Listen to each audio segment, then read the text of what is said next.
In this video, I want to talk about my 4 favourite exercises to help you to run faster. I want to break down those exercises, talk through the reps and sets that you should be doing, when you should be doing them, and most importantly, why they're going to help you to run faster. So let's go. Thanks for checking out this channel. My name's John. I'm the head therapist at John W Sports Injury. And at this channel, we are looking to do 3 simple things.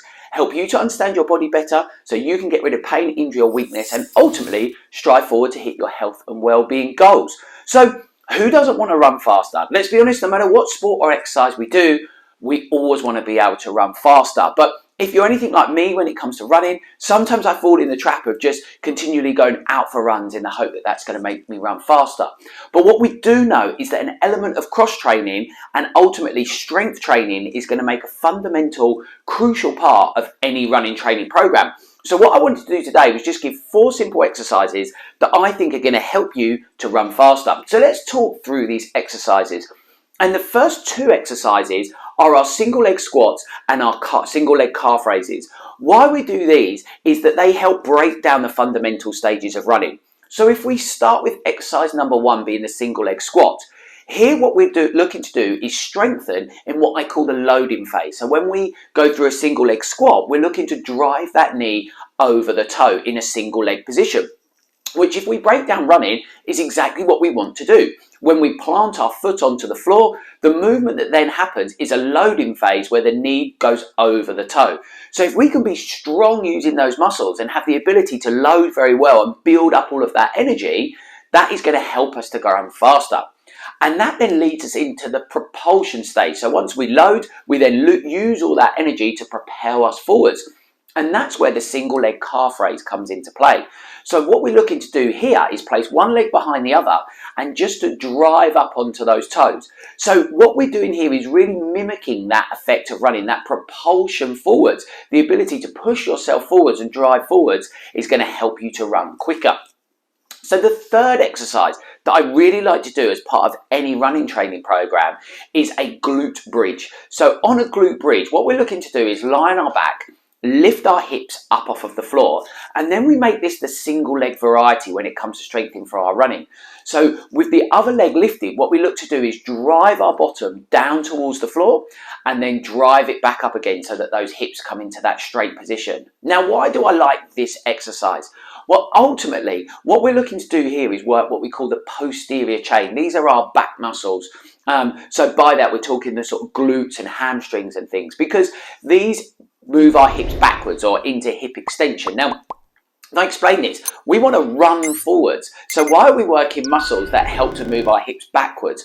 Well, actually, it's the driving backwards through the hips that can allow us to propel ourselves forwards quicker. And what I tend to find in my clinical experience, and to be honest, my personal experience, is that those muscles at the back, like the hamstrings, can become weaker compared to the front muscles. And so not only does this make us not as efficient and quick as we can be, but also leave us susceptible to a higher risk of injury. So in any running training program, I really like to get the single leg glute bridge exercise in to really strengthen that posterior chain.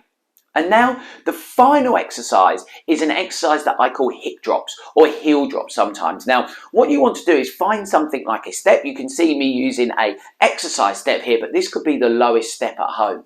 You stand with your feet on the step and take one foot so that it's then off the step, so you're on the side of the step. And what we're looking to do, you can see, is drive that heel down towards the floor and then using your hips, bring those hips back up to being level. So you drive the heel down and bring the hips back up to being level. And what you should feel working with this exercise is the hip of the leg that is on the step is the one working. And what you want to be feeling, if you're doing this correctly and should be feeling this, is the top of the glutes working to bring those hips up to being level. So why is this important for our running? Well, what we're looking to do here is target a particular muscle. That muscle is called your gluteus medius. I often call it the runner's muscle. The role of that gluteus medius is to keep those hips stable. So when we lift our leg when we're running, the gluteus medius of the other side, the leg that's not lifted, is firing to try and keep those hips nice and level. If you compare somebody running the start of a marathon to the end of the marathon, in terms of their form at the hips, it will be completely different. At the start, hips are nice and level, and if you imagine someone at the end of the marathon, they're often sort of almost shuffling from side to side, where their hips and pelvis are just dropping from side to side. What's happened there is that gluteus medius muscle has just switched off. It's just become too fatigued and unable to work, so it's unable to help with its role of keeping the hips and pelvis nice and level. So as runners, I find this a vital muscle to train. It helps us to run more efficiently, and it definitely helps with reducing the risk of injury.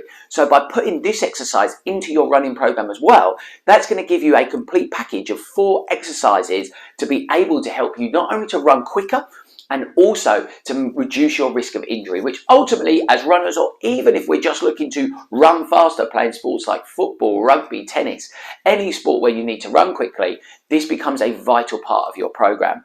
In terms of how often we should be doing these exercises, when it comes to strength-based work, I like to recommend doing these every other day. So what this allows us is a day off in between. That can allow for any adaptive changes to happen as a result of those exercises, the things we want. So hopefully during the strength exercises, we start to break down those muscle fibers a little bit so that they can grow back stronger. So this day off allows that to happen. It also allows us to see if we pushed it perhaps a little bit too much with the reps on intensity. And so we know that we can dial that back in. But as long as we're moving forwards comfortably, you should start to feel those improvements happening, and you will be running along a lot quicker in no time. So has that been helpful for you? If it has, and you're going to try those exercises, you can do me a favour and show any form of appreciation, but more importantly, to show others these exercises by smashing that like button down below. And if you do like our content and you haven't subscribed to this channel, as most people who watch this video content haven't, why not hit that subscribe button, hit the bell notification, because then we'll be letting you know as soon as we drop our next video. Speaking of next videos, here's another one to help you on your health and wellbeing journey. I look forward to seeing you in the next video.